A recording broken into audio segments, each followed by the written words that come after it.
Words matter. They define who we are. The most memorable ones are etched in marble.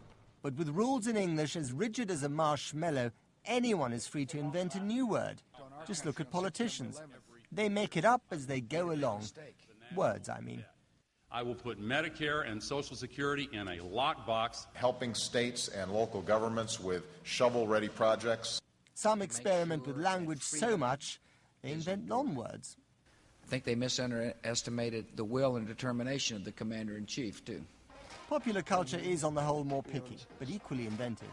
What the hell can a slumdog possibly know? English is stretched like an elastic from Mumbai to Mombasa to Memphis, and the Global Language Monitor keeps track of every word used in our precious language. The rankings are based on how often a particular word is used and how widely the word has spread around the world.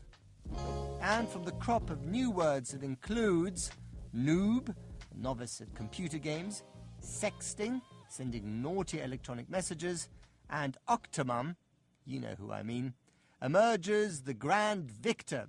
We bring you tonight the 1 millionth word of the language of Shakespeare and Twain, and it is Web 2.0. Paul, thanks for joining us. So we have the millionth word, Web 2.0, except it's not a word, it's a word and a number. First of all, what does it mean, and what's going on here?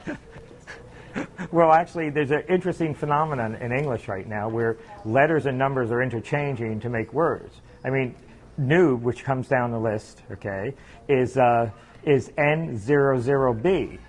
So it's another mixture of numbers and letters. And, you know, we used to be constricted with, 24 letters or whatever. But now it's like we have numerals, letters, diacritical marks, punctuation, all sorts of things in the exposition of the language right now. Web 2.0, it's actually an interesting choice. We didn't make the choice. We just reflect what's out there in the language right now. Web 2.0 is basically the next generation of the web. All the cool things that will happen, all the cool bells and whistles. And it was very, very strong. We were surprised how strong it was. We run an index on it, and it's an algorithm, but we get an index number. An index number was 50% higher than the number 2 word. That's extraordinary. So are geeks killing the English language? Geeks are, it's like, I have a book in A Million Words and Counting, and I have 5 or 6 scenarios in the future, what happens to the language.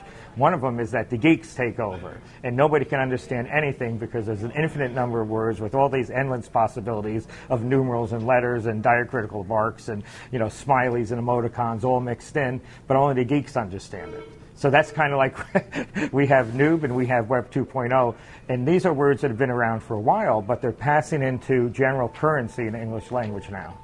Now, if this was France and we had the Académie Française, the custodian of the French language, they would never allow a word like Web 2.0 to creep into their language. I don't think the Germans would either, quite frankly. So, you know, is this one of the great strengths or one of the great weaknesses of the English language, that we are such a welcoming, open church?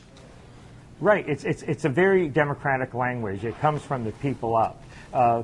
Recent studies show that people in the Scandinavian countries, for example, or in China, they study English not to sound like the Queen, not to sound like President Obama, but they study English to talk to each other, because it's the great communal language right now. So someone in Shanghai, if they want to talk to somebody in the western precincts of China, where there's a totally different dialect, it's just easier to default to English. And that's what's happened globally. And another thing is that we don't have an academy that restricts words. And that's why France has something like, French has something like 100,000 words. And English has 1 million. And the argument, the academic argument, is it 1 million or is it 5 million? I mean, English just is such a giant language from a vocabulary perspective, because it accepts any and all, and it doesn't translate things. It just says, oh, here's a word, pajamas. That's from the Hindi. Let's just use that for now. So, Paul, yet again, we beat the French at something. Okay, my final question to you is this. You can, of all those 1 million words, you can take one that you are particularly in love with to your desert island, just one word. Which one is it going to be? Stuff. Stuff, S-T-U-F-F. It's a very plain, banal word, but it means so many different things. The universe is made of stuff. I have stuff in my pocket. When I go to work, I do stuff. There's all sorts of things you can do with stuff. I just have a lot of fun with the word stuff. Even on a desert island. Paul, thank you very much for joining us. Good stuff. Well, I have certain types of stuff. Bye-bye. Thank you.